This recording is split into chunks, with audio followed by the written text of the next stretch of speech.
Hello everyone and welcome back to my playlist of anatomy. Abdominal anatomy की अब तकरीबन तमाम चैप्टर्स हमने कर लिए हैं। So now we are going to talk about radiological and imaging procedures used in the abdomen and pelvis. Chapter number 36 है ये, बीडी चौरासिया वॉल्यूम 2 का। सो आइए स्टार्ट करते हैं। अच्छा, एक बात मैं स्टार्ट करने से पहले आपको बता दूं कि मेरी जनरल एनाटॉमी की एक प्लेलिस्ट है। तो ये जो जनरल एनाटॉमी की प्लेलिस्ट है उसमें जरा चैप्टर नंबर 10 देखिएगा। उसमें I have talked about general principles of radiology. तो आपको ये पता लगेगा कि गैस फॉर एग्जांपल एक्सरे पर ब्लैक दिखती है। फॉर एग्जांपल अगर कोई चीज़ वाइट दिख रही है तो उसका क्या मतलब है, जैसे कि बोन्स हैं। या पोस्टीरो एंटीरियर व्यू किसको बोलते हैं, एंटीरो पोस्टीरियर व्यू क्या होता है। तो कुछ जनरल कॉन्सेप्ट्स मैंने बात की हुई है जनरल एनाटॉमी की प्लेलिस्ट में, रेडियोलॉजी के जनरल प्रिंसिपल्स। तो एक अलग से वीडियो है भाई, वो जरूर देख लेना। उसके बाद यहाँ आओगे तो फिर आपको ये समझ में अच्छे से आएगा, ठीक है। The common radiological methods used for the study of investigation of abdomen include the following. हम ये चीजें हैं जो आज की वीडियो में कवर करेंगे। एक है plain radiography, this is what we will talk about. We will have a word कि अगर एब्डोमेन का एक्सरे एब्डोमेन प्लेन आपके सामने आता है तो उसमें क्या क्या फीचर्स नजर आते हैं, वो क्या क्या होता है। Then we will also talk about some barium studies of GI tract. We'll talk about pyelography, ultrasonography of these organs. So we'll have, a little bit of discussion to give you a generalized understanding of all these headings today. So the first thing first is the plain radiograph of abdomen. अब जो plane radiograph है, nomenclature की पहली heading है, इसको और बहुत सारे नाम दिए जाते हैं। So this in front of you is the plain x-ray. Plain x-ray का बेसिकली मतलब ये है कि इसमें कोई कंट्रास्ट हमने यूज नहीं किया है। It's just like ask the patient to stand in front of the film and just take the x-ray. So that sort of thing. इसमें कोई हमने एडिशनल स्टेन या कोई एडिशनल हमने कॉन्ट्रास्ट कलर यूज नहीं किया है। Okay, it's a plain radiograph. अच्छा, अब इसके मुख्तलिफ नाम हैं। Some people very commonly call it for example KUB, which is for kidney, ureter and bladder. So for example, if you have to look at the kidneys, you do KUB. तो ये है basically वही है, plane x ray of abdomen है। इसको हम KUB भी कहते हैं। Some people also call it survey film, scout film. Some people also call it straight film, skyagram. These are, आसानी के लिए मैं ये बात बता रहा हूँ, although इनके जरा अलग अलग मतलब भी हैं सब नामों के, लेकिन they are actually synonymous with each other, so they are equal to each other. So a straight film is equal to a survey film, is equal to a scout, is equal to a KUB, is equal to a plane X-ray, is equal to skyagram of abdomen. कितने सारे नाम हैं आप देखें। तो ये इस तरह से है, बस आपको ये याद रखना है कि there are so many names given to the abdominal X-ray. Thank God chest X-ray में ऐसा नहीं है, उसका एक ही नाम है chest X-ray, है ना। Now how do you prepare a patient for abdominal X-ray? अब एब्डोमिनल एक्सरे ऑब्वियसली आप दो कंडीशंस में करेंगे, या तो पेशेंट इमरजेंसी कंडीशन में होगा या the person is having routine investigation कि उसको कोई कंप्लेन थी, आपने उससे कहा कि आप जाकर के एब्डोमिनल एक्सरे करवा के आए। तो इन केस ऑफ इमरजेंसी क्या क्या इमरजेंसीज हो सकती हैं, I will give you some examples. For example किसी का पेप्टिक अल्सर था, वो परफोरेट कर गया तो ऑब्वियसली यहाँ GI ट्रैक से एयर लीक होगी and you would suspect some air under the diaphragm on the plain x-ray. So this is an example of acute abdomen emergency की example है। So in case of emergency which require urgent surgical intervention, a straight film is taken without any preparation. So just take the patient to the X-ray and do the X-ray, no preparation done. However, in chronic conditions it is better to prepare the patient to obtain a clear and a good picture.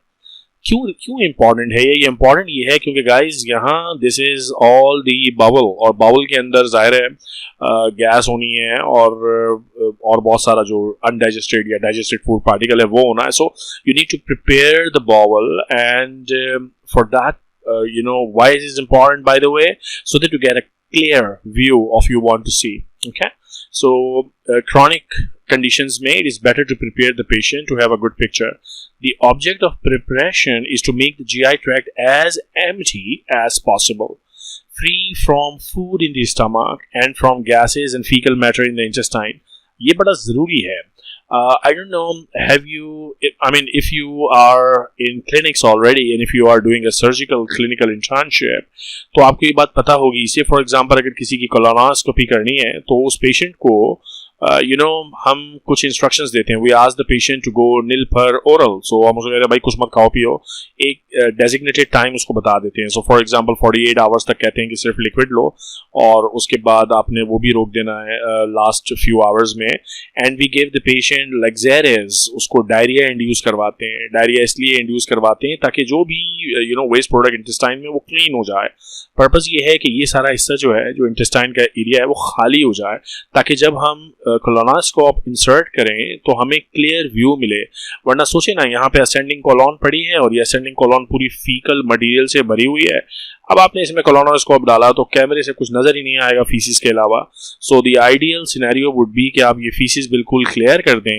And इसका फायदा ये होना है कि जब आप camera insert करेंगे, so once you get the camera in there, आपको जो वॉल है mucosa of the colon that will be visible clearly. तो क्लियर विजिबिलिटी के लिए you empty the GI tract. और वो कैसे करते हैं? Using anti flatulents for 3 days. You give drugs to them. Laxatives दी जाती हैं, charcoal tablets. Avoid oral feeds for about 12 hours before investigation. No solids, okay? No oral feed. Constipated subject may require empty enema. Enema देते हैं, so that is giving enema liquid per rectally, ताकि यहाँ पे जो भी solid feces वगैरह है वो निकल जाए. तो ये तमाम तर efforts इसलिए हैं ताकि intestine empty हो जाए और एक क्लियर व्यू मिले. लेकिन जाहिर है ये सब करने का आपके पास इमरजेंसी में टाइम नहीं है. So for example, if the person is coming to you with acute abdomen. Now acute abdomen can be because of so many things ना. इसमें परफोरेशन हो सकती है, इसमें ऑब्स्ट्रक्शन हो सकती है. Whatsoever is the reason, if there is an acute abdomen, that acute abdomen does not require preparing the patient. You just simply need to go ahead with the X-ray. So अगर आप acute emergency condition की बात कर रहे हैं, no preparation is required. But अगर आपके पास normal OPD patient है तो उसको आप prepare करेंगे, उसके intestine खाली करेंगे. और ये it makes sense ना यार. आपके पास severity के साथ emergency में patient आया, आप उसको बोल रहे हो भाई laxative लो ताकि intestine खाली हो. No, it doesn't work this way. Okay? Now, in a picture taken without any preparation, the shadow of gases and fecal material may completely mask the significant finding. That's important. You have to consider this, okay? कि अगर preparation नहीं करेंगे तो there can be enough gases already in there और वो आपको actually mislead करेंगे. So you won't be able to make a proper diagnosis. Now, how to read an X-ray of abdomen या skygram जिसको हम कहते हैं, उसमें देखें 3-4 चीजें हैं. मैंने ये ऑलरेडी चैप्टर 10 जो जनरल एनाटॉमी का बताया, उसमें बताया कि how to approach an x-ray. लेकिन यहाँ हम एब्डोमिनल एक्सरे की चूंकि बात कर रहे हैं, so first thing you look at is the bony shadows. So for example, if you look at this particular x-ray, आपके हाथ में अगर कोई भी एब्डोमिनल एक्सरे हो तो आपको यहाँ पे लोअर रिब्स दिख रही हैं. देखें बोनी चीजें क्या क्या दिख रही हैं. आपको लंबार वर्टिब्री दिख रही हैं, आपको हिप बोन दिख रही है ना. ये सारी चीजें आपको नजर आ रही हैं. So what do you see? Bony structures, lower ribs, lumbar vertebrae, upper part of the hip bone, also the sacroiliac joint. So ये आप देख रहे हैं, this is the femur का head और ये sacroiliac joint, यहाँ पे sacroiliac joint and also the hip joint का कुछ part. These are all visible on the abdominal X-ray. However, the whole of the pelvis may have been included in the exposure. The bony shadows are used as landmark for assessment of position of viscera and existing abnormalities. So आपको पता है कि this is the iliac bone, these are the lumbar vertebrae, you can actually count them. तो अगर कोई आपको abnormality दिख रही है तो आप उससे relate कर सकते हैं कि जी L2 के level पर मुझे ये gas shadow दिख रहा है. Things like that. So bony structures are actually used as landmarks, to make diagnosis. Any variation in the ribs and vertebrae if present may be noted. So fracture है, इस तरह की चीजें. So एक तो आपको एक्सरे में क्या दिख रहा है? Bony shadows. Then you are also able to comment upon the soft tissues. Soft tissues भी आपको दिखते हैं. So for example, diaphragm का dome, psoas major muscle है. किडनीज आपको काइंड ऑफ आइडिया होता है बिकॉज पेरीनेफ्रिक जो पेरी किडनी फैट है उससे आपको पता लगता है किडनीज यहाँ हैं. लिवर का पता चलता है, spleen. So if you look at this diagram for example, you should be able to appreciate few of the soft tissues as well. So बहुत ज़्यादा क्लियर नहीं है इसमें exposure, but this is where you will see the domes of the diaphragm, kidney areas, things like that. So you also have a look at the soft tissues. Then there are obviously gas shadows, very very important. Gas on an X-ray appears as black. So if you look at here, in this diagram. So you see a lot of gas already. You can point out this is the blackish area. You see that's the blackish area. So that's perhaps gas in the stomach. So this is gas as well. This is perhaps intestine. Intestine, black, black, black. So this is all gas. So gas appears black. Okay, gas in the fundus of the stomach, or also in the intestine, right? Then abnormal shadows. Various abdominal shadows may be seen in different diseases, obviously. I mean, if you see, for example, abdominal X-ray में आपको air under diaphragm, ये एक बहुत ही common terminology है जो use होती है, air under diaphragm. So if यहाँ पे भी आपको देखेंगे diaphragm का एरिया है ना, यहाँ पे कोई चीज़ आपको blackish नहीं, so अगर आपको यहाँ पे एक blackish spot दिखे, इस तरह से वो दिखता है बाकायदा, so that is air under diaphragm.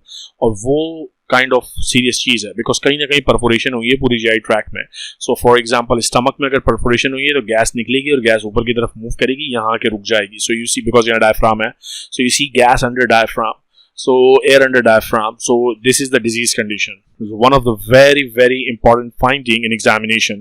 तो air under diaphragm अक्सर एक्सरे रखा जाता है एग्जाम में और आपसे पूछा जाता है. Okay, so that is the basis of skygram, जिसको हम प्लेन एक्सरे एब्डोमेन भी कहते हैं, जिसको हम सर्वे फिल्म भी कहते हैं, स्ट्रेट फिल्म भी कहते हैं, scout, KUB, all these are the same thing. Sometimes if there are stones, big stones in the kidney, you may be able to see that in the kidney region, okay? Because stones would be radio opaque. Now, the barium studies is very, very important. ये अगर आप surgery के ward में हैं और if you are suspecting a patient with any mechanical obstruction, for example, barium study is very important. Contrast medium देते हैं इसमें. The alimentary canal can be visualized and examined radiologically by using a suspension of barium sulfate in water. Barium is radio opaque because of its high molecular weight. Barium sulphate patient को दिया जाता है, वो अपने GI tract में ले लेता है और वो इस तरह से ये देखें. So this is a patient who has actually taken barium sulphate. So there is पूरा ये ऐसे आपको वाइट दिखता है, ओपेक. प्रिंसिपल क्या है इसका? The passage of the barium through the lumen outlines the mucosal pattern. So for example अगर यहाँ पे कोई पॉलिपॉइड ग्रोथ होती है स्टमक के अंदर, तो अगर ये ग्रोथ होती तो वो ग्रोथ यहाँ पे पैटर्न नजर आ जाता है, क्योंकि ये सारा वाइट होता और ये जगह पे ऐसे वाइट नहीं होता, जिससे हम अंदाजा लगाते हो यहाँ पे एक ग्रोथ है. सो आप एक्चुअली म्यूकोजल लाइनिंग का आइडिया लगाते हैं. या अगर इसोफेगस है, इसोफेगस में इस तरह का पैटर्न नजर आता है, कहीं पे ऐसे बीक इस तरह से कॉन्स्ट्रक्शन हुई हुई है, तो बेरियम पूरा अंदर से वाइट होगा और ये बाकायदा दिख जाएगा आपको. So barium studies are very very important in identifying the mechanics, the mechanical structure of the GI tract, कि कोई obstruction तो नहीं है, कोई growth तो नहीं है, इस तरह की चीजें. What is barium swallow? 50% of the suspension of barium sulfate is to be swallowed 2 to 3 times with patient standing behind the fluoroscopic screen. और ये इसलिए ज़रूरी है क्योंकि ये एक रेडियो ओपेक मटीरियल है, तो उस तरह से वो वाइट दिखेगा.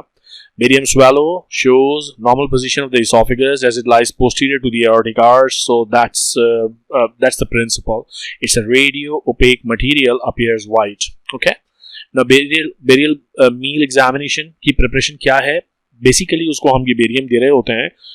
That is मना करते हैं पहले तो कुछ खाओ पियो नहीं 12 hours before examination. Again purpose वही है कि GI tract clean हो जाए, and then you insert the contrast medium. The patient is made to drink 300 to 400 ml, यानी उसको ये ग्लास में बाकायदा 5% 5% का सोल्यूशन बना के बेरियम सल्फेट का दिया जाता है, and then it is exam. Patient को पिला देते हैं. अब पिला देंगे तो ज़ाहिर है वो इसोफेगस में चला जाएगा, स्टमक में चला जाएगा, और फिर आप उसकी फ्लोरोस्कोपी करेंगे, एक्सरे करेंगे kind of. Thus, the entire alimentary canal can be examined by the following barium and taking successive radiograph. The stomach and duodenum are visualized immediately after barium trick, क्योंकि वो फौरन ही जैसे ही पीता है बंदा, वो फौरन स्टमक में पहुंच जाता है liquid, so that you can see immediately. लेकिन ये लिक्विड इलियोसीकल जंक्शन तक पहुंचेगा in 3 to 4 hours. It's gonna take some time. Obviously, ये आपका स्टमक है, स्टमक के बाद पूरा स्मॉल इंटेस्टाइन और फिर large intestine. So the junction between small and large intestine is the ileocaecal junction. वहां तक ये पहुंचेगा 3 to 4 hours. तो आप पेशेंट को एक्चुअली बिठा के रखोगे कि भाई आप पी लिया, बैठ जाओ, पहले एक एक्सरे लोगे, स्टमक देख लोगे, 4 घंटे बाद दोबारा बुलाओगे तो आपको इलियोसीकल वॉल तक आपको स्ट्रक्चर मिल जाएगा, फिर 9 घंटे बाद बुलाओगे, 11 घंटे बाद. सो this is a long procedure. Okay. Now, however, some barium may persist in the large enough for several days as well. So that's the kind of story you need to know about the barium study. Up stomach, barium enters the stomach. It ends to form a triangular mass below the. इसमें कोई ऐसी important बात नहीं है जो अब तक हमने डिस्कस की नहीं. Duodenum, the beginning of the first part of the duodenum, again not very important. Jejunum, large intestine. The point is कि barium goes everywhere. और जहाँ जहाँ कोई मैकेनिकल ऑब्स्ट्रक्शन या आउटग्रोथ होगी वो बेरियम मील में या बेरियम एक्सरे में पता चल जाएगा. ओके तो ये तो था जब बंदे को हमने बेरियम पिलाया था. The person was asked to drink the solution of barium. Sometimes we also insert it from the anus. उसके हम rectum में डालते हैं. Mouth के बजाय we get it into the rectum, and that is what we call the barium enema. So basically इसकी भी जो preparation है वो again to make the GI tract empty, and that is laxative at least 2 nights before the procedure, and plain warm water enema. So per anally into the rectum you inject plain warm water in the morning of the examination, and then you insert the contrast medium, about 2 liters of barium sulfate. देखें जब barium meal हमने किया था तो orally drink करने के लिए दिया था. यहाँ पे you are inserting it from the anus, so you give it through the anus so that it can go up in the rectum and slightly above that as well. और point ये है ये जो enema it actually reaches up to very very high, up till the ileocecal valve for example. अब आपने ये decide करना है बेसिकली कि आपने एनिमा देना है फ्रॉम द एनस या आपने ड्रिंक देना है एज अ मील. तो suppose for example if you have to study the upper GI tract, आपने इसोफेगस स्टडी करना है, आपने स्टमक स्टडी करना है, आपने स्मॉल इंटेस्टाइन, तो ये वाला पार्ट अगर स्टडी करना है तो barium meal and barium drink, this is the way to go forward. लेकिन अगर for example you are suspecting something in rectum, you are suspecting a growth in rectum या in the lower part of the colon, then this is the better approach. Okay, so depending upon what is your query at hand, आप क्या चीज investigate करना चाह रहे हो, आप pathology क्या सस्पेक्ट कर रहे हो, उसके हिसाब से आप चॉइस होगी between either the barium meal और द बेरियम एनेमा. इसकी अपीयरेंस कैसे होती है? The rectum and the sigmoid colon appear much dilated, और this is what is much clearer because enema दिया है आपने फ्रॉम नीचे से आपने दिया है चूंकि from the anus, so these are the structures which are much more clear. The outline of the colon and the haustra may be not very clear, they may be clear, something like this. You see these are the outlines. So this is the colon outline for example. Now what is pyelography, also known as urography, is a radiological method by which the urinary tract is visualized. Now just like अभी हम जो बात कर रहे थे उसमें we were visualizing the GI tract. Now this is something where you visualize the urinary tract. The radiograph thus obtained is called the pyelogram. Okay, it can be done in 2 ways depending on the route of administration of the radio opaque dye. When the dye is injected intravenously, it is called excretory intravenous or descending pyelography. So basically आप vein के अंदर देंगे इस contrast medium को, and sometimes the dye is injected directly into the ureter through the ureteric catheter guided cystoscope. तो आप directly जैसे GI track में या आप ड्रिंक के जरिए है बेरियम मील या आप एनेमा के जरिए डायरेक्टली जीआई ट्रैक में डाल रहे थे ना कंट्रास्ट मीडियम मतलब बेरियम सल्फेट डाल रहे थे. तो यहाँ पे जो कंट्रास्ट मीडियम है या तो आप वेन्स में डालेंगे. अब जाहिर है वेन्स में डालोगे तो फिलॉसफी क्या है, कैसे आपको यूरिनरी सिस्टम कैसे देखेगा. देखो ये वेन है, वेन में आपने इंजेक्ट कर दिया, सुई लगा दी पेशेंट को और इंट्रावेनस आपने दे दिया कंट्रास्ट. अब ये कंट्रास्ट घूमता हुआ जाएगा आपके हार्ट में क्योंकि वेन है ना, सारी वेन्स ने कहाँ जाना है ultimately into the right atrium, then right ventricle, then lungs and then left atrium and then left ventricle and to the whole body. जब ये टू द होल बॉडी जाएगा आर्टरीज के जरिए तो ये किडनी में भी जाएगा और किडनी से ये ऐसे फिल्टर होगा ऑब्वियसली कंट्रास्ट. तो जब ये किडनी से फिल्टर होगा आप यहाँ से एक्सरे करोगे, फ्लोरोस्कोपी करोगे तो आपको ये इमेजेस मिल जाएंगी. This is called excretory pyelography. And then the other one is you directly injected into the ureter, यानी आप यूरिनरी सिस्टम के अंदर डायरेक्टली इंजेक्ट कर दें. So that is another way. Okay, excretory pyelography की प्रिपरेशन क्या है? For 8 hours before the pyelography the patient is not given anything orally. All fluids are also withheld and diuretics are also discontinued if the patient is using diuretics. The patient is asked to empty the bladder just before the injection of the dye.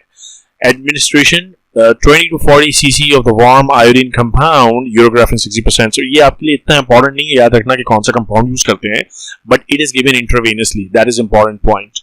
Care is taken not to push any dye outside the vein because it is an irritant. Therefore काफी expert फ्लेबारमिस्ट इसमें आपको चाहिए ताकि वो exactly when के अंदर inject करे. ठीक है.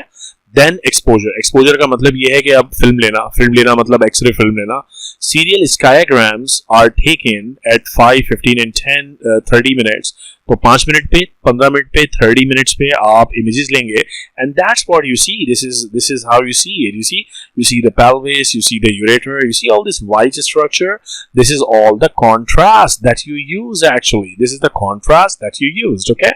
So maximum concentration is reached 15 to 20 minutes and by 30 minutes when it fills the urinary bladder. ये भी देखें आपको white दिखना शुरू हो जाएगा because contrast आ गए ना यहाँ पे. Now, अब आप उसको रीड कैसे करते हैं? Intravenous pyelography is a very very important anatomical as well as physiological test because it permits not only visualization of the urinary tract but also helps in assessment of the functional status of the kidney.